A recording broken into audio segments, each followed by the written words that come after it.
Well, to debate the ongoing situation in Gaza and to react to that interview, I'm joined by Mehdi Hасан, the CEO of Zateo, and by Yonathan Conrikus, the former Lieutenant Colonel and IDF spokesman, now a Senior Fellow at the Foundation for Defence of Democracies. Mehdi, you were listening there to the former Israeli Prime Minister Naftali Bennett. What was your reaction?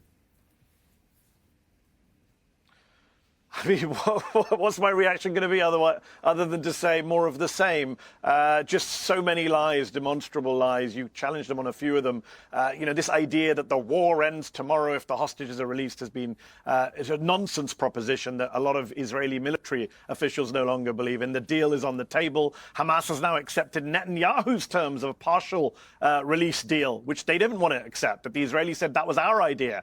And now Israel's own military chief of staff, Pires, is telling Netanyahu, take the deal. If you carry on with this war, it doesn't make the hostages any safe. That's what the Israeli military chief of staff is saying. We know that time and time again, there has been an option to end this war, have a complete hostage release, have a permanent ceasefire, not a temporary one. And yet the Israelis don't want to do it. Netanyahu has made it very clear. If they release the hostages, we're still going into Gaza City. We're still taking this over. As you pointed out, Smotrich and many other ministers have said that it doesn't matter. The hostages are not the priority. Taking back Gaza, destroying Gaza, cleansing Gaza. To quote the Bezalel Smotrich, the finance minister of Israel, that is the goal. So many other lies he mentioned. He talked about a 2-to-1 civilian to combatant ratio. Not true. Israel's own military intelligence database last month, it was leaked, showing that 5 out of every 6 Palestinians they kill are civilians. One of the highest civilian death rates in the modern warfare. You have to go back to Rwanda, Pires, in the 1990s to find a death rate that high for civilians.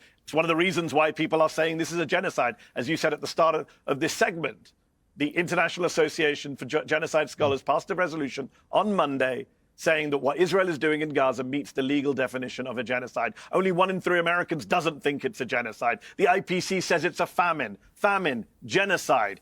We need to stop the gaslighting. Yonathan Conrikus, welcome back to Uncensored. I don't disagree that Hamas should release all the hostages. Of course they should. Shouldn't have taken them to start with. But I vehemently disagree with Naftali Bennett's framing that simply ends everything, because nobody seriously believes that is the case for the reasons that Mehdi just articulated. Yeah, hello, Pires. Good to see you again or hear you. Well, whether you believe it or not is maybe important, but at the end of the day, I very much believe in that as well. And I think that it's very simple to go back to the situation on October the 6th and take stock of the situation then. There were no Israeli soldiers fighting in Gaza, and there was no famine or any of the other falsehoods that Hamas propagandists are spreading and the other lies that are being told every day in international media. The situation was that we were on our side of the border and Hamas and ordinary Palestinians were on their side of the border. What changed the situation was Hamas's attack on Israel.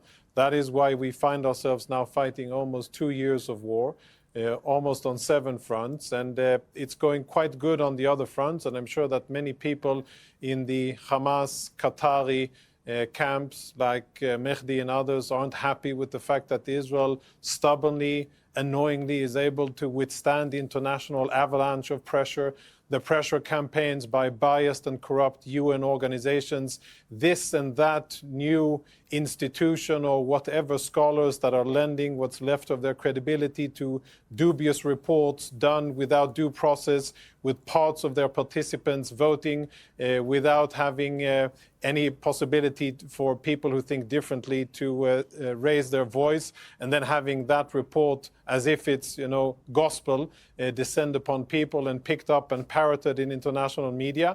And I'm sure that many people around the world are frustrated with the fact that we are still here. We still intend to defeat our enemies. And yes, I agree, we are not doing it in the swiftest way, and I would have wanted us to have done it swifter and better. I would have wanted all of our hostages to be back. But to be very clear, if Hamas lay down their weapons, and if we get our hostages back and Hamas is dismantled from governing the Gaza Strip, I have absolutely no doubt that the war would end in that instance, and there would be no Israeli claims or ideas or escapades or anything else that you might quote fringe elements in Israeli society. It wouldn't happen. We would go back to minding our own business. But hang on. Which All would right, be Jonathan, to live and to prosper in our homeland. But hang on a second. Fringe members of society do not normally include the finance minister of the government. Gaslighting. You know, Smotrich is the current finance minister of the Israeli government. He's not a fringe member of society. Well, he represents an electorate, democratically elected, but he represents an electorate which is on the extreme sides of Israeli politics. I perhaps shouldn't belittle and call them fringe, but it is an extreme part of Israeli society.